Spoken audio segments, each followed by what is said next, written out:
우리가 누군가하고 만나서 지금 한참 대화를 한단 말이에요. 대화를 하는데 중간에 이야기가 조금 좀 다른 것 같아요. 내 얘기하고는 다르게 딴 사람이 막 다른 주제를 얘기할 때가 있어요. 알고 보면 다른 걸 얘기하는 거예요. 그럴 때가 있어요. 그럴 때는 막 답답하죠. 아유, 그 얘기 하는 거 아니었어? 아니, 그거 이미 끝난 거 아니었어? 이러면서 서로 열심히 얘기를 하는데 다른 이야기를 하고 있으면 얼마나 허무해요. 그죠? 얼마나 황당합니까?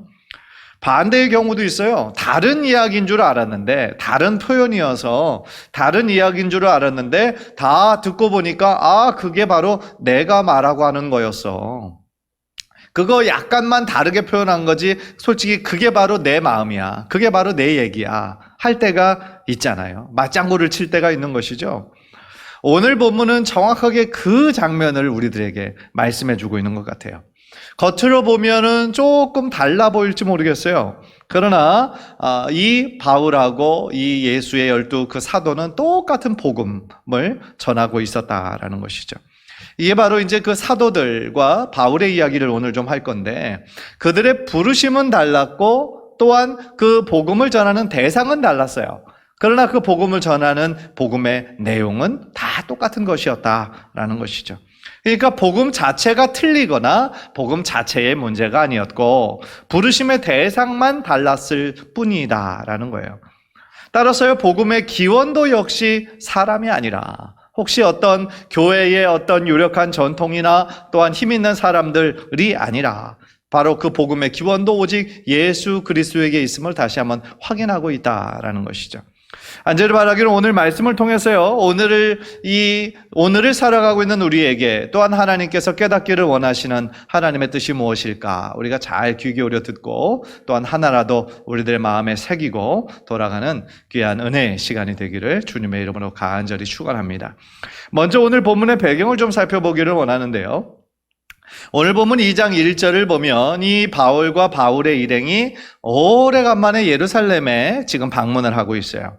그래서 그 방문이 14년 만의 방문이었어요. 상당히 오랜 시간 만에, 오랜만에 방문을 하는 것이죠. 이 신약성경 그 바울의 서신서를 쭉 읽어보면 바울은 평생에 예루살렘을 3번 방문을 했어요. 그러니까 많이 방문을 한 것은 아니었죠. 그런데 오늘 본문의 방문은 2번째 방문이었던 것 같아요. 첫 번째는 우리가 지난주 1장에서 배웠던 것처럼 바울이 이제 다메섹으로 가는 도상에서 부활하신 예수님을 만납니다. 완전히 뒤집어지죠. 엄청난 체험을 하고 난 이후에 바로 예수님의 복음을 전하는 사도로서의 역할을 감당했을 것 같은데 사실은 그게 아니었다 그랬어요. 그죠? 너무나 뜨겁고 혼동스러운 그런 상황이었다는 것이죠. 자신이 그토록 믿었던 그 유대교 율법이 잘못된 것임을 깨닫는 것도 큰 충격이었는데, 자기가 그토록 핍박하고 이단의 괴수처럼 생각했던 예수 그리스도를, 그래서 십자가에서 죽은 게 당연한 죽음이다라고 생각했던 그러한 죽음의 그런 예수를, 부활하신 예수님을 직접 만나잖아요. 그러니까 얼마나 큰 충격이었겠어요. 자신이 그토록 그때까지 살았던 종교적인 열심이 이게 완전히 다 한순간에 무너져 버리는 거니까 이것을 아마 정리하는 시간이 필요했던 것이죠. 그래서 아라비아 광야에 가서 3년 동안이나 하나님의 그 말씀을 또 깊게 생각하고 또 부활하신 예수님과 교제하는 시간을 가졌다라고 제가 말씀을 드렸죠. 그래서 그것을 다 마친 후 3년 동안의 아라비아 광야에서의 그 혼자 고독한 생활을 마치고 난 후에 예루살렘에 방문한 적이 있었어요. 우리 지난주 수요일 날 배웠어요. 그래서 15일 동안 당시 초대교회 최고의 사도라고 할 수 있는 베드로 그리고 야고보, 이 2사람을 만났다라는 내용이 지난주에 있었거든요. 그런데 이제 예수님을 만나고 난 후 오늘 본문은 예루살렘의 2번째 방문인데 14년 만에 다시 예루살렘에 온 거였어요. 그런데 이때는 혼자 온 것이 아니고 바나바와 디도를 데리고 지금 예루살렘을 방문하는 것이었습니다. 어떤 이유로 예루살렘을 방문하는 것일까요? 평생 3번밖에 안 온 곳이니까 어떤 분명한 이유가 있었겠죠. 2절을 보면 그 이유가 나와요. 계시를 따라 올라가 내가 이방 가운데서 전파하는 복음을 그들에게 제시하되 유력한 자들에게 사사로이 한 것은 내가 다름질한 것이나 다름질한 것이 헛되지 않게 하려 함이라. 그러니까 바울은 먼저 자신이 지금 다른 그 바나바와 디도와 함께 예루살렘에 온 것이 다른 목적이 아니라 당시에 유력한 자들, 그러니까 베드로와 야고보 같은 초대교회 지도자들을 얘기하는 거예요.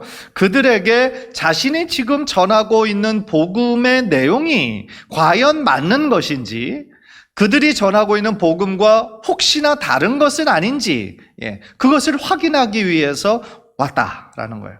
그러니까 여기서 바울의 아주 신중한 성격이 여기서 나오는 것이죠. 바울은 당시에요, 예루살렘 교회 안에 어떤 사람들이 있는 줄 알았냐면 유대교인들이 많은 거예요. 그러니까 회심해서 예루살렘 교회에 들어오긴 했지만 여전히 어떤 전통을 따르고 있어요? 유대교 전통을 따르고 있는 사람들이 있었거든요. 그래서 혹시 자신이 전하는 복음의 교리가 그 유대교 백그라운드를 가진 그런 교인이 듣기에 혹시 그들을 넘어지게 하는, 혼동하게 하는 그런 복음의 내용이진 않을까? 아마 그렇게 생각했던 것 같아요. 그래서 그러한 현상을 미리 방지하기 위해서 지금 사사로이 왔다라는 것은 사적으로, 그러니까 여러 성도들 앞에 자신의 복음을 전하기에 앞서서 베드로와 야고보에게 자신의 복음이 내용을 사적으로 증거해서 먼저 좀 확인해 보려는 마음으로 지금 예루살렘 교회에 왔다라는 거예요. 그리고 그 모든 것이 자신의 다름질이 헛되지 않게 하기 위해서다라고 이야기를 하는 거죠. 무슨 얘기예요? 지금 바울은 무엇을 위해서 지금 다름질하고 있습니까? 복음 전파를 위해 다름질하고 있는데 그 대상이 누구였어요? 이방인들이었던 것이죠. 그래서 이방인들을 위해서 예수 그리스도의 복음을 지금 성실히 담당하고 있었단 말이에요. 그런데 14년 만에 다시 와서 그들이 전하는 그런 복음의 내용과 자신의 전하는 복음의 내용을 한번 맞춰봄으로써 뭘 확인한 거예요?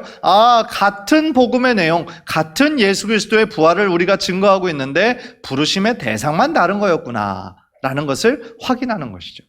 그러니까 베드로와 야고보, 요한 같은 그런 사도들에게 부르심의 대상은 누구였어요? 유대인들이었죠. 유대인들. 그러나 바울에게는 누구였어요? 이방인들이었던 것이죠.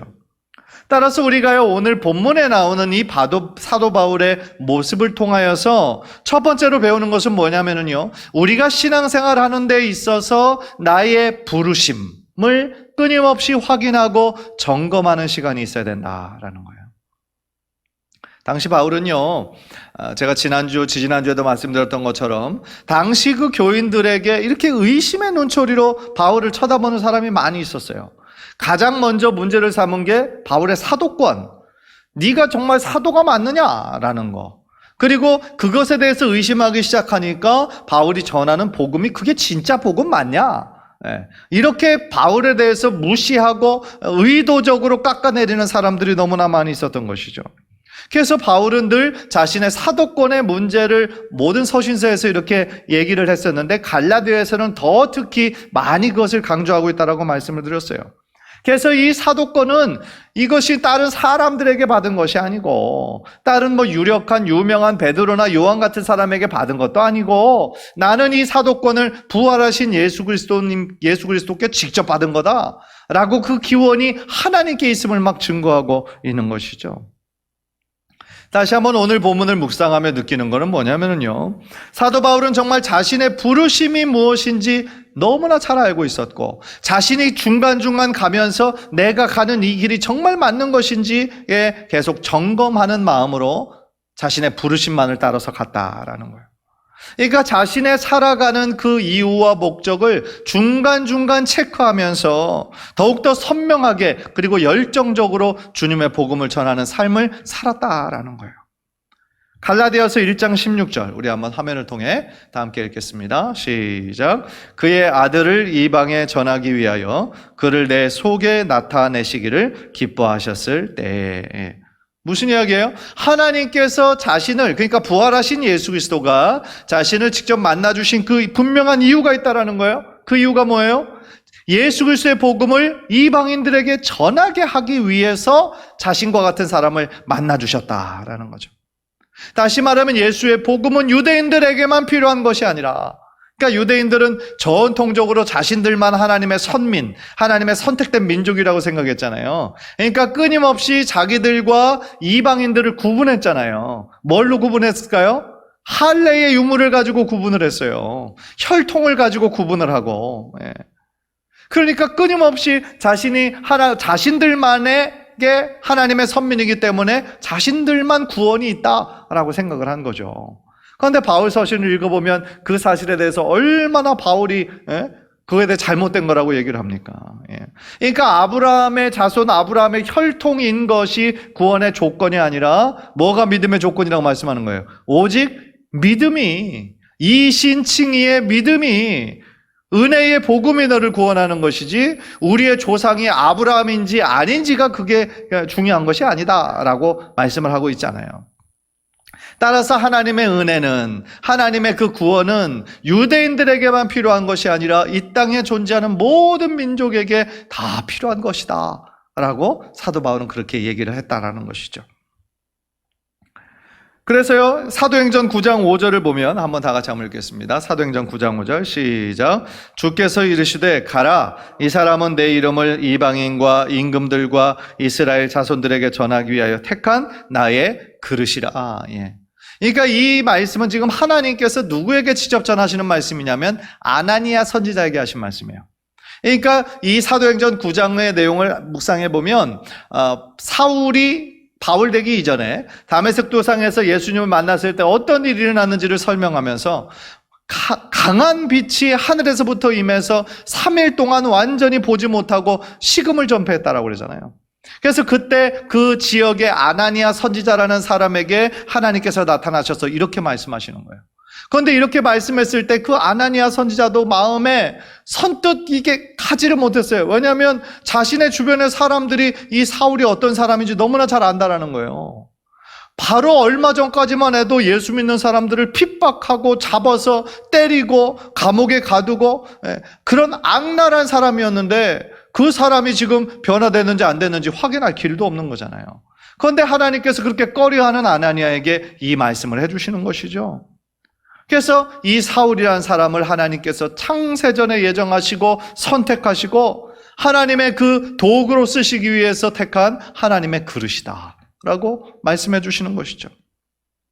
따라서요, 우리가 여기에서 스스로 우리들에게 질문해야 하는 것이 있어요. 그게 뭐냐면 나는 나의 부르심을 확실히 알고 있는가라는 질문이에요. 여러분들은 어떠세요? 여러분의 부르심의 목적이 무엇인지 여러분들 잘 알고 계십니까? 나는 부르심의 자리에서 그 부르심에 순종하는 삶을 여러분들은 살고 계십니까? 이 질문은 참 중요한 질문이죠.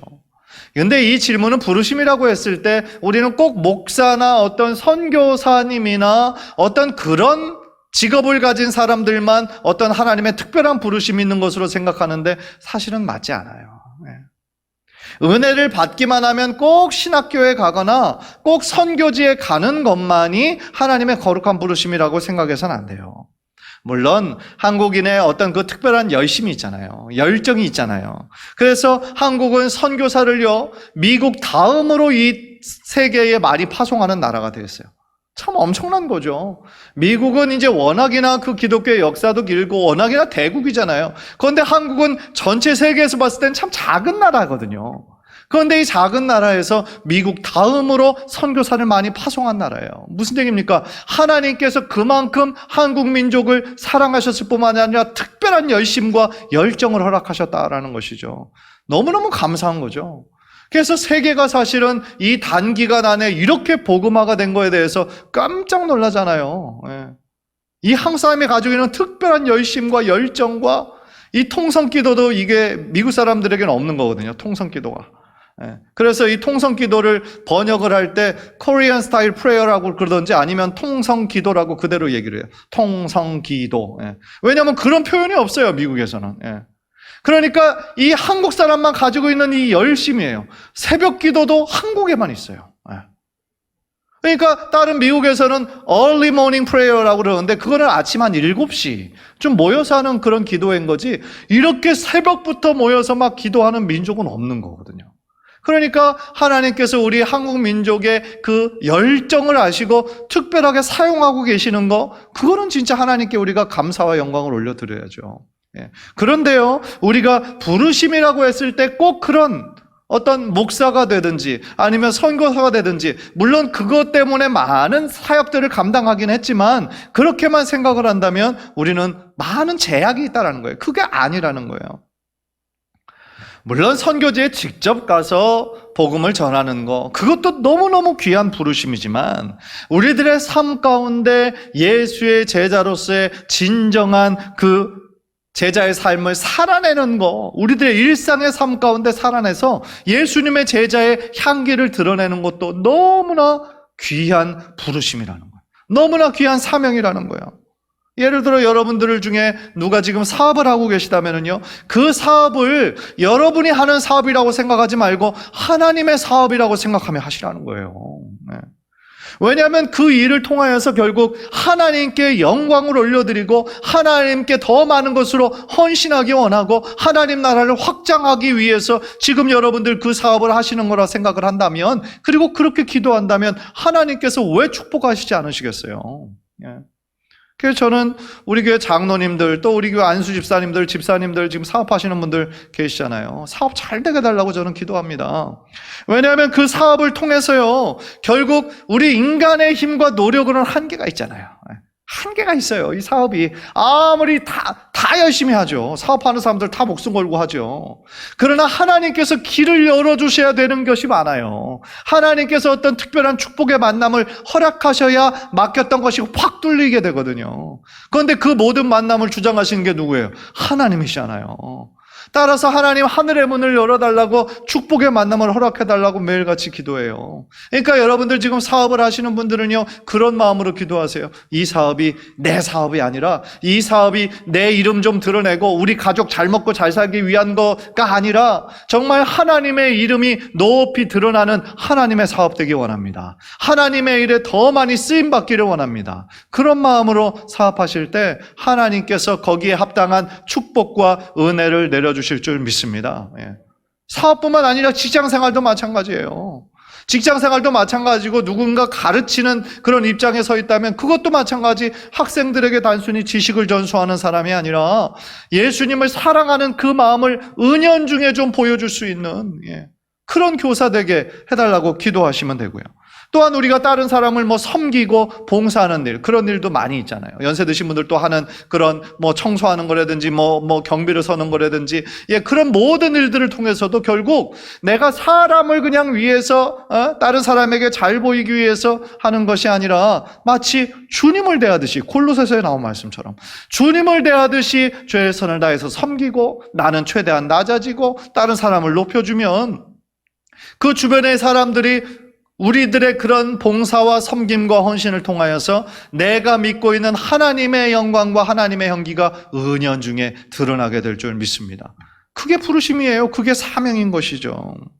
그런데 그런 우리의 부르심의 목적을 가지고 내가 하는 이 일을 통해서 하나님의 영광이 드러나는 삶을 살기 원하는, 내가 하는 모든 일이 하나님의 일 되게 없어서 라고 기도하는 모든 그것이 바로 부르심인 건데, 우리가 그냥 단순히 먹고 살려고, 입에 풀칠하려고 그렇게 일하다 보면 얼마나 하루하루가 억지로 하게 되니까 힘들어요. 그게 곤욕이에요. 따라서요, 우리들의 일상생활 가운데서도 주님의 은혜를 늘 붙잡고 나를 향한 부르심을 늘 기억하고 그 부르심의 소망 가운데 열심히 그 목표를 향해 달려갈 때에 바울이 얘기한 것처럼 우리들의 다름질이 헛되지 않게 될 줄 믿습니다. 그러기 위해서요, 오늘 바울처럼 자신의 부르심이 맞는 건지, 내가 지금 열심히 그 목표를 향해 달려가고 있는지 점검하는 시간이 있어야 된다라는 거예요. 이 바울이 오늘 본문에서 그렇게 했잖아요. 따라서요, 우리가 열심히 살아왔고 열심히 달려왔는데 삶의 엉뚱한 목표를 향하여 달려갔다라고 생각해 보세요. 얼마나 허무해요.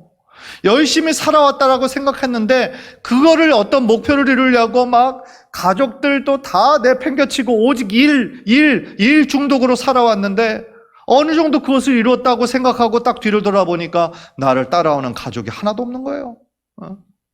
아내도 지쳐가지고 떠나고 자녀들도 다 원수가 됐다라고 생각해 보세요. 그러면 그 인생이 과연 성공한 인생일까요? 그렇지 않다라는 것이죠. 제가 약 2년 전인가요? 그 스티브 잡스 아시죠? 애플의 그 창시자, 애플을 세계적인 기업으로 만든 사람이잖아요.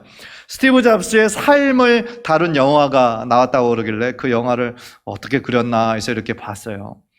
참 똑똑한 사람이고 그 분야에서는 난 사람인 것은 확실하죠. 천재 기운이 있었던 그런 사람이었죠. 그런데요, 이 사람이 완벽주의가 있었어요. 완벽주의가 있어가지고 늘 다른 사람들이 이제 하는 일에 대해서 불만족스러웠던 거죠. 그래서 다른 사람을 굉장히 괴롭혔다라는 거예요. 다른 사람. 완벽주의 있는 사람은 주변에 있는 사람들이 괴롭잖아요. 그래서 이 사람이 같이 일하는 사람하고도 오랜 기간 동안 동업도 하지 못했고요. 왜냐하면 꼭 틀어져요, 관계가. 그래서 젊은 나이에 결혼했지만 얼마 못 가서 이혼해요. 그리고 딸 하나가 있어요, 딸 하나가. 그런데 딸도 결국은 떨어져 살았어요. 주변에 친하게 지내던 사람이 없었어요, 이 스티브 잡스는. 그 영화를 보니까.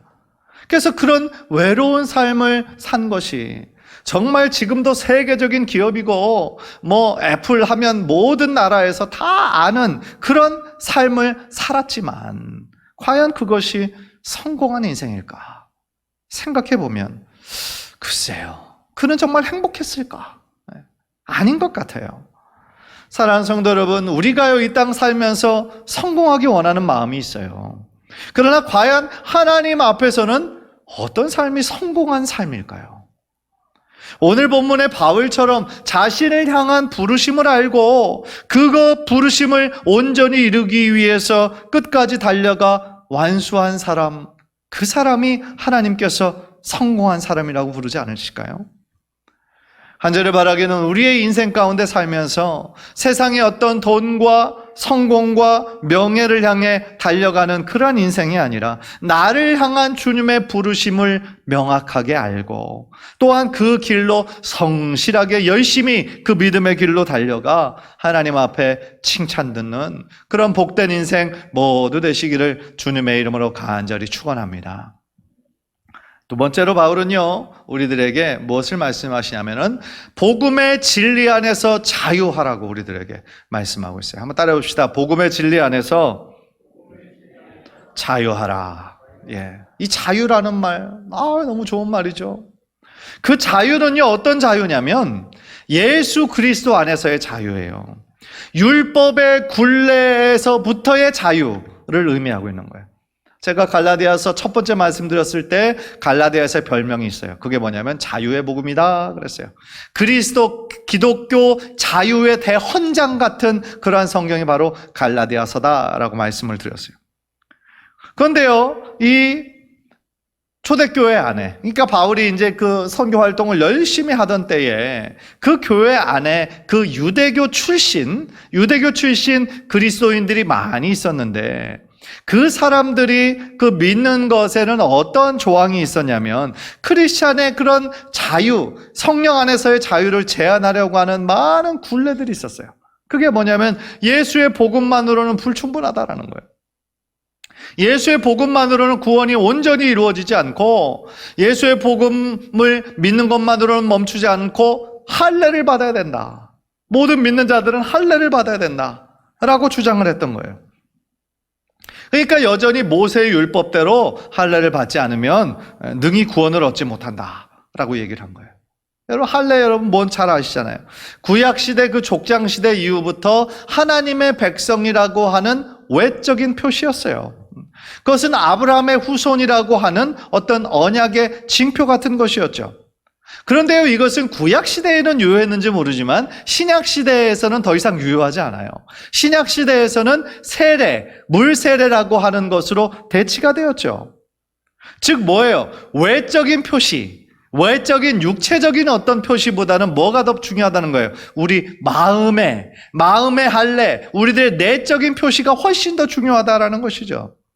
그런데 문제는 뭐예요? 이 갈라디아 교회 안에 마치 스파이처럼 몰래 잠입한 형제들이 있었어요. 그래서 그들의 임무는 뭐냐면 끊임없이 이 예수님의 복음만으로는 불충분하니까 너희들이 온전한 구원을 얻으려면은 할례를 받아야 된다. 이렇게 막 혼란을 주는 사람들이 있었다라는 거예요. 그래서 크리스찬의 자유를 누리고 있는 사람들한테 다시 율법의 요구를 막 그들에게 덧입히는 거죠. 그래서 4절을 보세요. 이는 가만히 들어온 거짓 형제들 때문이라. 그들이 가만히 들어온 것은 그리스도 예수 안에서 우리가 가진 자유를 엿보고 우리를 종으로 삼고자 함이로되. 율법의 종으로 다시 회귀시키려고 하는 거예요.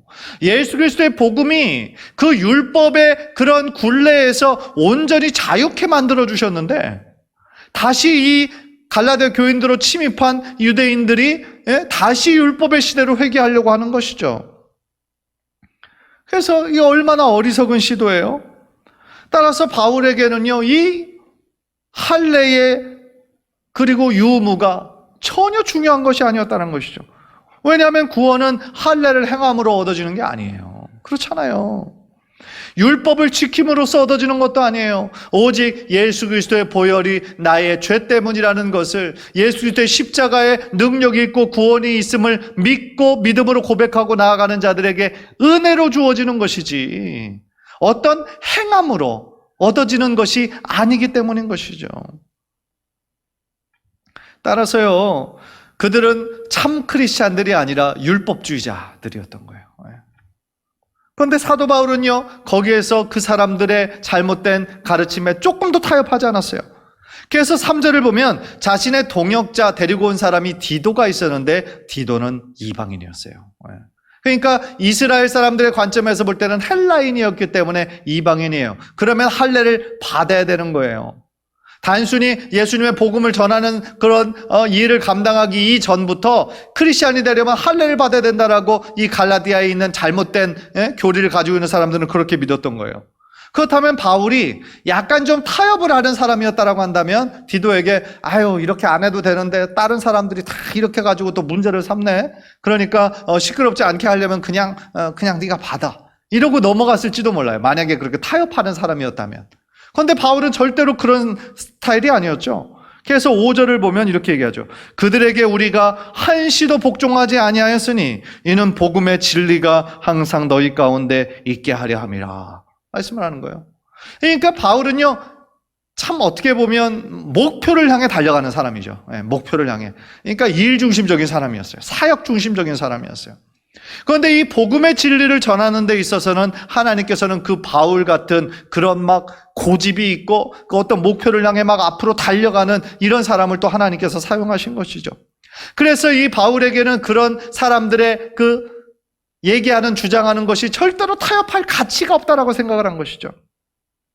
만약에 그들의 요구대로 그것을 타협해버리면 예수 그리스도의 그 십자가의 의미가 퇴색되어 버리기 때문에 그렇다라는 거예요. 십자가의 은혜를 믿기만 하면 다 구원받을 수 있는데 또 다른 것이 필요하다라고 하는 것은 그건 뭐예요? 예수님의 십자가가 충분하지 않다라는 의미잖아요. 사랑하는 성도 여러분, 복음 하나면 충분하다라는 것을 믿으시기를 바랍니다. 복음 하나면 충분한 거예요. 한번 따라해 봅시다. 복음이면 충분하다. 예수님의 십자가로 충분하다. 그 얘기는 뭐냐면 우리가 구원받기 위해서 어떤 인간적인 노력을 할 필요가 없다라는 거예요. 우리는 이미 예수님께서 십자가에서 이루신 일을, 이미 성취하신 일을 믿음으로 받아들이기만 하면 되는 거예요. 그런데 오늘날 우리가 살아가는 이 세상은요, 끊임없이 어떤 인간의 행위와 공로와 인간의 노력을 강조해요. 그런 것들이 많아요. 또한 우리가 살아가는 세상은요, 지금 이 바울이 섬겼던 그 갈라디아 교회처럼 혼합주의의 형태가 지금도 얼마나 많이 있는지 몰라요. 또한 최근에는 포스트 모더니즘, 또한 다원주의, 그런 시대에 우리가 살아가고 있잖아요. 그러니까 포스트 모더니즘의 가장 대표적인 특성은 뭐냐면 절대적인 것을 배격하는 거예요. 절대적인 것을 배격하고 모든 것은 다 상대적이다라는 거예요. 그러니까 모든 사람들의 그런 소수자라 할지라도 인권과 자유와 이런 것들을 다 평등하게 돼야 되는 거죠. 물론 차별하거나 배제하는 것은 물론 없어져야 되죠. 그러나 진리가, 하나님의 선명한 진리까지 우리가 타협하거나 두루뭉실하게 넘어가서는 절대로 안 된다라는 거죠. 따라서 그들의 입장에서 볼 때 우리가 오직 예수 이름으로 구원받는다라고 하는 어떤 절대적인 진리를 우리가 주장을 하니까 다른 사람들이 자꾸 우리를 배타적이다라고 얘기를 하는 거죠. 피터 코테렐이라고 하는 런던 바이블 칼리지의 아주 뭐 보수적이고 또 성경적인 그 무디 신학교처럼 런던에도 바이블 칼리지가 있는데 한 피터 코텔이라는 박사가 이렇게 이야기를 했습니다. 진리는 교만이나 겸손의 문제가 아니라 그것은 사실의 문제다. 팩트의 문제다. 그렇게 이야기한 적이 있어요. 사실 그렇죠. 이것은 교만한 거, 뭐 우리가 뭐 진리를 가졌다고 교만하고 뭐 겸손하고 이런 문제가 아니라 팩트냐 아니냐 그 문제라는 거죠. 우리가 믿고 있는 진리가. 그래서 그분이 책에서 이렇게 얘기를 하는 거예요. 이슬람은 예수님이 십자가에 못 박히지 않았다고 말하고 우리는 못 박히셨다고 말한다. 이슬람교에서는 이게 죽었지 않았다라고 얘기를 해요. 예. 그래서 잠시 기절을 했던 것이지 예수님이 이렇게 얘기를 한다고요. 그러니까 얼마나 황당한 얘기입니까? 둘 중 오직 한쪽만이 사실을 말하고 있다. 유대교는 예수님이 메시아가 아니다라고 말하고 우리는 메시아다라고 말한다. 유대교는 여전히 메시아를 기다리고 있습니다. 여전히 기다리고 있어요. 구약만 있어요. 신약이 없는 거예요. 힌두교는 하나님은 자주 성육신한다라고 말하고 우리는 오직 한 번만 성육신하셨다고 말한다. 둘 중 오직 한쪽만이 옳을 수 있다. 둘 다 옳을 수는 없는 것이다. 라고 얘기를 하는 거죠. 정말 그렇지 않습니까? 우리가요, 하나님 믿지 않는 사람들, 심지어 타 종교에 있는 사람들의 의견과 그런 이야기에 경청할 필요는 있어요. 그렇죠? 왜냐하면 결국 그 사람들도 하나님 앞에 돌아와야 될 사람들이잖아요. 지금은 뭐 완전히 다른 것에 빠져 있는 사람들이라고는 하지만 넓은 관점에서 보면 그들도 하나님의 잃어버린 양일 수가 있잖아요. 그죠? 따라서 우리가 그냥 절대적으로 배격하고 혐오하고 배제하고 그렇기보다는 어떻게 보면 그들을 하나님의 긍휼의 눈으로 바라봐야 될 필요는 있는 거죠. 그러나 진리의 문제에 대해서는 우리가 절대로 타협해서는 안 된다라는 거죠. 왜냐하면요, 진리의 성격이 뭐예요? 절대로 변하지 않는 거예요. 진리의 성격은 절대로 변하지 않고 흔들릴 수 없는 문제이기 때문에 그렇다라는 것이죠. 사도행전 4장 12절 우리 한번 화면을 통해 다 함께 읽겠습니다. 시작. 다른 이로서는 구원을 받을 수 없나니 천하 사람 중에 구원을 받을 만한 다른 이름을 우리에게 주신 일이 없음이라 하였더라. 아멘. 천하 인간 중에 그렇죠? 구원을 얻을 만한 다른 이름을 우리에게 주신 일이 있어요, 없어요? 없어요. 오직 예수 그리스도밖에 없는 거예요. 사랑하는 성도 여러분, 우리 성도님들은 정말 예수님을 믿는 그 믿음 안에서 자유함을 누리고 계세요. 그것은 내가 예수 안에 있고 예수님이 내 안에 계시다라고 하는 그런 확신에서 기인한 것이죠. 그러니까 그런 확신은 나와 예수님과의 그 확실한 관계가 있을 때에 우리들에게 선물로 주어지는 것이죠. 만약에 예수님과의 관계가 전혀 없어요. 그냥 예수님을 그냥 머리로만 알아요. 지식적으로는 알아요. 그러면 그 관계가 굉장히 피상적인 관계겠죠. 만약에 그렇다고 한다면 우리는 끊임없이 우리가 어떤 일을 행해야만 하나님이 기뻐하신다라고 생각할 거예요. 그리고 내 자신을 더욱더 막 가혹하게 막 밀어붙일지도 모르겠어요. 막 천주교 그런 영화들 보면 막 그런 거 많잖아요. 그리고 끊임없이 그렇게 살지 못하는 자신의 모습 때문에 막 죄책감에 그렇게 휩싸여 사는 사람이 될지도 모르겠어요. 그런데요, 그것은 인간의 행함과 공로주의의 또 다른 모습이에요. 그것은 참 복음이 아니에요. 이 사실을 꼭 기억하셔야 돼요. 우리 예수님은요, 우리들이 어떤 것을 행하는 것보다 우리들의 존재를 더 귀하게 생각하시는 거예요.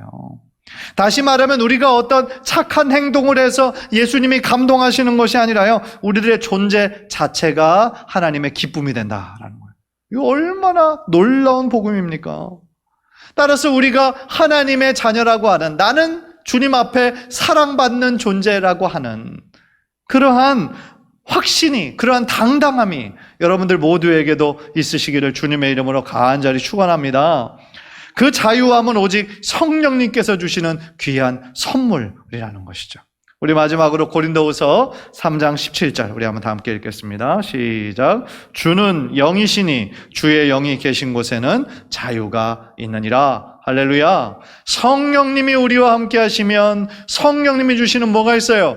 자유함이 있고 기쁨이 있고 확신이 있는 것 있다라는 것이죠.